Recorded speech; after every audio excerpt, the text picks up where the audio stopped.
आज 2024 के चुनाव में कहीं ना कहीं मर्यादा पुरुषोत्तम श्री रामचंद्र जी चर्चा में रहेंगे। पक्ष विपक्ष की पार्टियां उनके नाम की चर्चा करेगी, तो मैं एक संदेश उनका चर्चा करते हुए, मर्यादा पुरुषोत्तम की चर्चा करते हुए एक लाइन कहूंगा कि मर्यादा पुरुषोत्तम रामचंद्र वह मुगल के काल का था, 1528 का था। उसका समाधान कब हुआ? आज संवैधानिक राष्ट्र में, आज कानूनी मान्यता प्राप्त राष्ट्र में। कहां से हुआ? सुप्रीम कोर्ट के जजमेंट से हुआ। जब मुगलों के काल की समस्या का समाधान सुप्रीम कोर्ट के माध्यम से अगर लोकतांत्रिक देश में हो सकता है, तो भगवान बिरसा को भी इंसाफ क्यों नहीं मिलना चाहिए? यदि भगवान राम को इंसाफ मिला है, तो भगवान बिरसा को भी इंसाफ मिलना चाहिए। अब आप कहेंगे भगवान बिरसा मैंने क्या? अरे सिंपल, भगवान बिरसा यानी छोटा नागपुर टेनेंसी है। भगवान बिरसा मतलब क्या? CNT कानून 1932 का खतियान। अब आप कहेंगे कैसे? तो इतिहास पढ़ने वाले हैं आप। CNT कानून क्यों बना? भगवान बिरसा मुंडा की शहादत के बाद बना, उनके आंदोलन के बाद बना। उनका आंदोलन क्या था? डिकुओं से। डिकू माने क्या? जो इस भूभाग में रहने वाली भाषा को नहीं जानते, जो इस भूभाग में रहने वाले जंगलों पर्वतों पहाड़ों को नहीं जानते, जो इस विभाग के फसलों को नहीं जानते, जो बोली चाली व्यवहार को नहीं जानते, वो डिकू है। और भगवान बिरसा की लड़ाई डिकुओं के खिलाफ थी कि हमारे जमीन पर, हमारे जंगल पर उनका कब्जा ना हो। यदि और राम जी की लड़ाई भी जमीन का, राम जी की भी लड़ाई जमीन का और भगवान बिरसा की भी लड़ाई जमीन का। तो यदि सुप्रीम कोर्ट भगवान राम के फैसले को आज लोकतांत्रिक तरीके से हल करते हैं, तो हम चाहेंगे CNT की तमाम जमीनें जिन पर कॉर्पोरेट ने कब्जा किया है, जिन पर बड़े बड़े उद्योगपतियों ने कब्जा किया है, वह मुक्त होनी चाहिए। तभी भगवान बिरसा को भी अधिकार मिलेगा। हमने क्या गलत कहा भैया बताइए? हमने कोई गलत बात रखा क्या? हमने कोई गलत आर्गुमेंट पेश किया? नहीं। भगवान बिरसा की लड़ाई भी जमीन के टुकड़े के लिए थी। उनके मरणोपरांत 1908 में CNT का कानून बना है। तो CNT कानून में आने वाली तमाम जमीनें सबसे पहले, चाहे FCI रहे, चाहे हार्ल रहे, चाहे कुछ भी रहे, खाली करनी चाहिए कि नहीं? अरे हम थोड़ी कह रहे हैं भैया, ये तो भारत का संविधान भी कहता है, अनुसूची 9 कहता है कि एक आदिवासी का जमीन आदिवासी नहीं खरीद सकता है, एक दलित का जमीन गैर दलित नहीं खरीद सकता, एक आदिवासी का जमीन गैर आदिवासी नहीं खरीद सकता है, एक दलित का जमीन एक गैर दलित नहीं खरीद सकता है, एक पिछड़ा का जमीन गैर पिछड़ा नहीं खरीद सकता है। तो यारा बलिया छपरा दरभंगा वाला कैसे करता जी? कहे जी क्या गलत है? आए ना, कौन डिबेट करता हमसे? आए, कौन डिबेट करता है? बैठाइए DC को, बैठाइए ना जी, डिप्टी कलेक्टर ऑफ डिस्ट्रिक्ट को बैठाइए ना, आइए डिबेट कीजिए। कानून का कत्ल हमने नहीं किया है, कानून की धज्जियां हमने नहीं उड़ाई है, कानून की धज्जियां उन कलेक्टर ने उड़ाई है, उन कमिश्नर ने उड़ाई है, जिन्होंने CNT के कानून से प्रभावित जमीनों को गैरों को लूटने का मौका दिया। संविधान का कत्ल उन्होंने किया है, क्योंकि संविधान के अनुसूची 9 में साफ साफ लिखा है, CNT की 3 अध्याय, मुझे नाम कंफर्म नहीं हो रहा है, शायद अध्याय 18, अध्याय 8 और 10 या 12 है, जो अनुसूची 9 में शामिल है, जिसमें साफ साफ लिखा है ST का जमीन गैर ST नहीं खरीदेगा। तो बताइए चिरा गोड़ा और भूदा में ST का जमीन आरा बलिया छपरा वाला कैसे खरीदा? आप मत सिखाइए, कानून का बात मत सिखाइए। इन लोग को लगता था कि झारखंडी लोग खाली हड़िया मड़िया करता है। आइए ना, PhD का स्कॉलर खड़ा है आपके सामने, आइए ना, कौन डिबेट करता है? आइए ना, चुनौती देते हैं। अरे झारखंड की नहीं, हम नेशनल मीडिया को चुनौती देते हैं। आइए डिबेट कीजिए, कौन असंवैधानिक है ये बात कीजिए। माननीय अगर सुप्रीम कोर्ट के आदेश से अगर श्री रामचंद्र को इंसाफ मिलता है, तो माननीय हाईकोर्ट का भी आदेश है कि यदि किसी कॉर्पोरेट ने, यदि किसी कंपनी ने जमीन, वहां यदि कोई काम नहीं होता है, तो रैयत को वापस करना चाहिए। ये हाई कोर्ट का आदेश है। क्यों आप हाई कोर्ट के आदेश का पालन नहीं करेंगे? कानून की बात आप करते हैं, कौन से कानून की बात करते हैं? जिस कानून का आपने मकड़े का जाल बना के रखा है कि छोटा सा मकड़ा फंस जाएगा लेकिन बड़ा मकड़ा चीर के निकल जाएगा। किस कानून की बात करते हैं भाई, बताइए। यानी इससे पहले झारखंड के लोग सरल स्वभाव के थे, आप लगातार कानून की बात किए, कानून के माला में पिरो के रख दिए। आ जाइए, आप किस कानून की बात करते हैं उस कानून की बात करेंगे। यानी संविधान की किसी ने धज्जियां उड़ाई है, तुम तमाम डिप्टी कलेक्टर के डिस्ट्रिक्ट ने उड़ाई है, वो तमाम डिविजनल कमिश्नर ने उड़ाई है, उन तमाम जो IAS है उन्होंने उड़ाई है, जिनके नजर के सामने सीएनटी जमीन को तार किया गया है। अपन लेना मोबाइल में फोटो उठा वीडियो गैलरी थोड़े फाइल, इसलिए कानून का पाठ अपना पढ़ाए। आज झारखंडी अपने अधिकार को मांगने के लिए खड़ा हुआ है, आज झारखंडी अपने हक को मांगने के लिए खड़ा हुआ है। यदि आप हक अधिकार को समझौते से देते हैं तो ठीक है, नहीं तो याद रखिएगा ये धरती आंदोलन की धरती है। जाइए अंग्रेजों से भी पूछिएगा कि जब बंगाल ने नतमस्तक होकर स्वीकार किया था, जब बिहार ने बक्सर युद्ध के बाद और बंगाल ने बैटल ऑफ प्लासी के बाद अंग्रेजों को स्वीकार किया था, उसी समय हम लोग अंग्रेजों को कभी चुहार विद्रोह में, कभी तमाड़ विद्रोह में पेंट में 1 नंबर कराए हैं। अंग्रेजों से पूछ के आइएगा, पूछ के आइएगा। Battle of Plassey 1757, battle of Buxar 1764, एक बंगाल में दूसरा बिहार में, और दोनों बार अंग्रेजों ने धूल चढ़ाया था। वहां के राजा रजवाड़ों ने अंग्रेजों को स्वीकार कर लिया था कि आप ही हमारे माए बाप है। लेकिन जैसे ही वह 1769 में एक ढालभूम पहुंचते हैं जो झारखंड का हिस्सा है, रघुनाथ महतो के नेतृत्व में अंग्रेजों को बाप करवाया जाता है।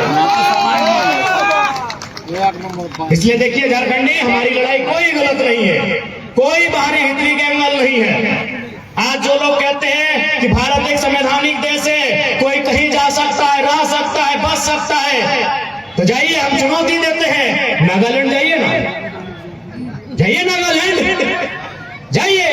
इनको झारखंड चाहिए, नागालैंड नहीं चाहिए, क्योंकि नागा लोग देवो करेगा।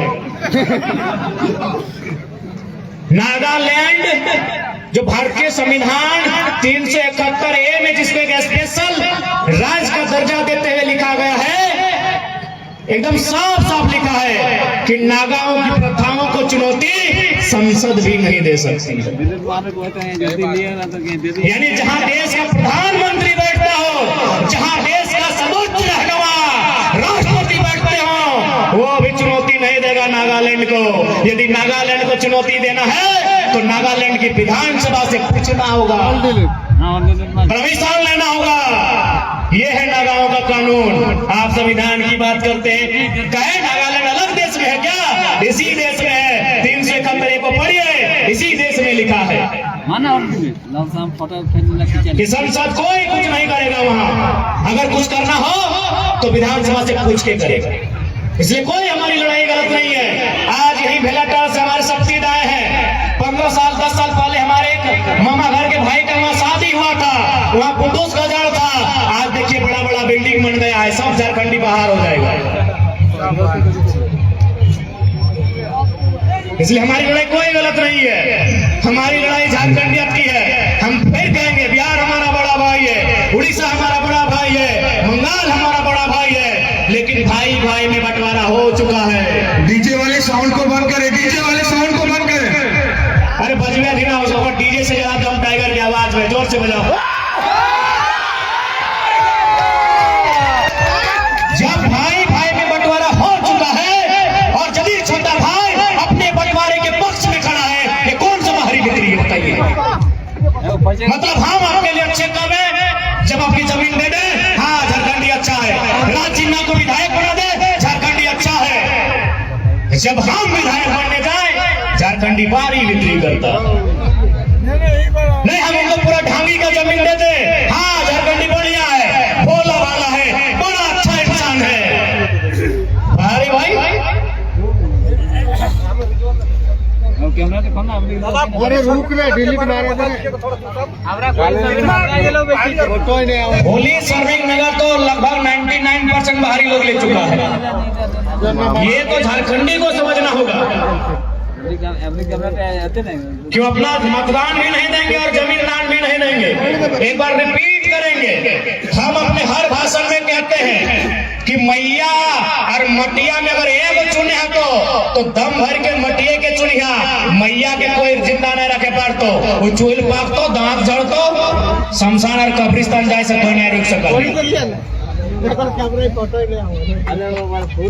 इसलिए आज झारखंड की लड़ाई, झारखंडियत की लड़ाई, ये आपको समझना होगा। यदि आप नहीं समझते हैं तो याद रखिएगा, अभी तो धनबाद विधानसभा और झरिया विधानसभा गया है, अब ये देख आगे क्या होगा। झरिया का वोटर सिंदरी में आया है, झरिया का वोटर सिंदरी में आया है, नए करने से भी 50,000 आया है। अनुमान कर लीजिए अब अगला विधानसभा कौन सा होगा। बागमारा में हमारे एक बड़े भाई हैं, उनको भी टाइगर कहा जाता है, लेकिन मजा ले कुछ बोले तो एक दिन हम बोले हाँ दादा कहे पिछड़ा कहाँ है तो ये नुनवा चुप करना रे, बाहरी इलाका वोट ज्यादा है रे, यदि कुछ काम है तो हार जी मेरी। ये बागमारा के टाइगर वाले विधायक का बयान है। यानी झरिया धनबाद के बाद सिमरी भी जाएगा, बागमारा भी जाएगा। 4 विधानसभा 2034-2039 का चुनाव आते आते झारखंडियों से छिन जाएगा। अगर हम जिंदा रहे, आप जिंदा रहे, उस समय वीडियो निकाल के देख लीजिए। झारखंडी को चाहिए चखना, झारखंडी को चाहिए दारू, झारखंडी को चाहिए मुर्गा, उन लोग को चाहिए विधानसभा। आप प्लानिंग करते हैं, देखिए झारखंडी क्या प्लानिंग करता है। झारखंडी प्लानिंग करता है कि आज कैसे 1 केजी मुर्गा का व्यवस्था होगा, जोरिया के किनारे भूंजेंगे और गाना गाएंगे नदिया के नीरे धीरे। ये झारखंडी का प्लानिंग है। वो सुबह उठता है, पहले अपने आप को सजाया और हाँ कहाँ रे, तो आज के इंतजाम कैसे करता है। ये झारखंडी उठ के सोचता है कि आज का इंतजाम कैसे होगा, और बाहरी उठ के क्या सोचता है पता है कि हाँ रे अब कौन सा कानून बनाएंगे कि इस साइड का जमीन हड़पेंगे, अब क्या कई आदमी को वहां बसाएंगे, को विधानसभा को जीतेंगे। चलिए आपको मजेदार उदाहरण देते हैं। गिरिडीह लोकसभा में 6 विधानसभा पड़ता है। गिरिडीह में सबसे ज्यादा एमपी बना है, उसका नाम है औरंगाबाद के रविंद्र कुमार पांडे। उनका ठीक है, उसी 6 में उनका जो घर भी है, कहाँ पता है, बेरमो। और बेरमो में विधायक जितना टाइम रविंद्र पांडे जी सांसद बने हैं, उससे 1-2 बार ज्यादा राजेंद्र सिंह वहां से विधायक बने हैं, और दोनों हैं बिहार के। अब क्या है पता है, रविंद्र पांडे को जब बीजेपी सांसद का टिकट नहीं दिया, वो अपना बेटा को बोला कम से कम विधायक का टिकट दीजिए। अब बताइए, यदि माननीय रविंद्र पांडे का बेटा टिकट विधायक की लेबो करे तो कहां से लेना चाहिए था, बेरमो से लेना चाहिए था, क्योंकि बेरमो में उनका घर है। लेकिन वहां ऑलरेडी भले वो कांग्रेस का था राजेंद्र सिंह का बेटा। देखिए बाहरी लोग कैसा सोचता है, ये कांग्रेस का है चाहे जे है तो बिहार का। राजेंद्र सिंह का बेटा जयमंगल सिंह के सामने वो अपना विक्रम पांडे को नहीं लड़ाया, कहां लेके आया, टुंडी का मौका देना लोगों के सामने। समझ में आया, टुंडी अपना बेटवा को लेके आया, जबकि मान के चले विक्रम पांडे को लड़ना ही था, बेरमो लड़ना चाहिए था। बेरमो उनका घर है, बेरमो में उनका वोटर आईडी है। यदि माननीय विक्रम पांडे को लड़ना ही चाहिए था, क्योंकि वो रविंद्र पांडे का बेटा थे और रविंद्र पांडे 5 बार सांसद थे, तो बेरमो में लड़ते। लेकिन बेरमो में कैसे लड़ेंगे, चचा भतीजा, भले आप कांग्रेसी बीजेपी कीजिए। ये देखिए बाहर के लोगों का प्लानिंग क्या है कि एक बाहरी विधायक के सामने अपने बेटा को विधायकी में नहीं उतारा, क्योंकि वहां जानता है कि बेरमो में लोकल का वोटर ज्यादा है, लेकिन उनमें चेतना नहीं है। अगर दोनों टकरा जाएंगे एगो लोकल जीत जाएगा, ऐसा उन लोग सोचता है। कोई पार्टी में रहे, कांग्रेसी रहे चाहे भाजपा ही रहे, बाहर का आदमी कैसा सोचता है और झारखंड का आदमी कैसा सोचता है, देख लीजिए। आप बेरमो विधानसभा में सुनील राय है, पूछ लीजिए, पूजा भी वहीं की है, उसी क्षेत्र की वोटर कार्ड है हमारी कोषाध्यक्ष पूजा कुमारी। जब वहाँ लोकसभा चुनाव होता है, बेरमो वाला भाजपा ही बन जाता है और विधानसभा में वही भाजपा ही कांग्रेसी बन जाता है। तक उनका गणित नहीं समझ पाए हैं और अपना जान जोखिम में डाल के कितना समझा है। हम में की हम में तो पैर देख ले अंधार भी भाई गलो एकदम माथा मत खराब करियो। सही बात मामा जी। क्या मामा जी? सही बात है मामा जी। इसलिए देखिए ये लड़ाई आपके भविष्य की है। मैं तो एक बात आप सोच के देखिए ना, ठीक से इस लड़का को करीब से देखिए तो एक 29 साल का लड़का जिसको 2 साल पहले कोई जानता नहीं था, आज पूरा राज्य उसके पीछे क्यों खड़ा है? क्योंकि वो जेन्युइन बात किया है और वो बात किया है जो सच्चाई 50 साल बाद भी देखने को मिले। आखिर क्या कारण है भाई? एक साधारण सा लड़का जिसको न पहनने आता है, न खाने आता है, न ठीक से चलने आता है, न ठीक से नहाने आता है, आज 8 दिन में एक बार नहा लिया। पानी खा सही है। सही बात।